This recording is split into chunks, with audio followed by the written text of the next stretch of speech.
ano nga, si Ate Nita mo nga, yung asawa niya, tsaka mga anak ay sinasabihan siya, wala akong ginawa dyan, kung kumain, sarap ng buhay mo. Hindi mo iniisip ang utang mo rito. Nakakawanan lang namin.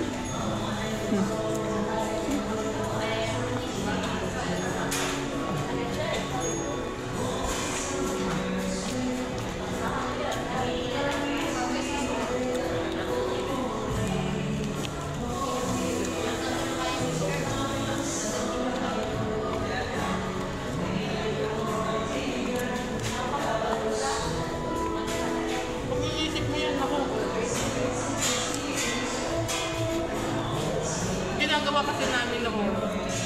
Halimbawa, nakasweldo ka. Ipapadala mo na yan ipapadala ka muna sa Pilipinas. Tapos ang gagawin mo, ginagawa mo, tutulungan muna namin siya. Pag natapos yung kanya, ikaw naman ang tutulungan. Pag natapos ka naman, ako naman ang tutulungan. Ganun ang nangyari sa amin. Kaya ang dali namin natapos. Nga maganda, tutulungan lahat ako.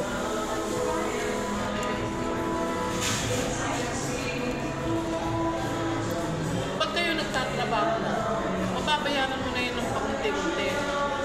Nga po.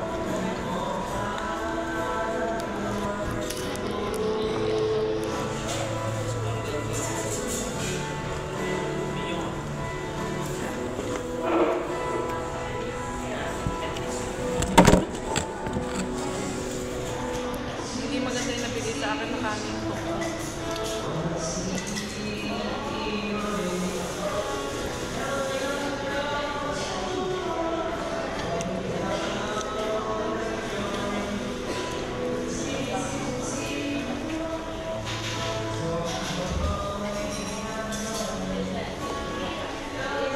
Silisil na bago niya nabayaran ng permit niya.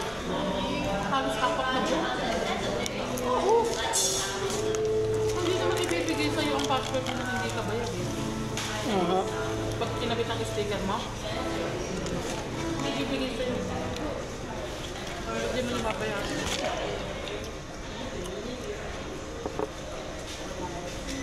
Kailangan po ibayadan mo. Ibayadan po lahat na. Kailangan bayaran mo.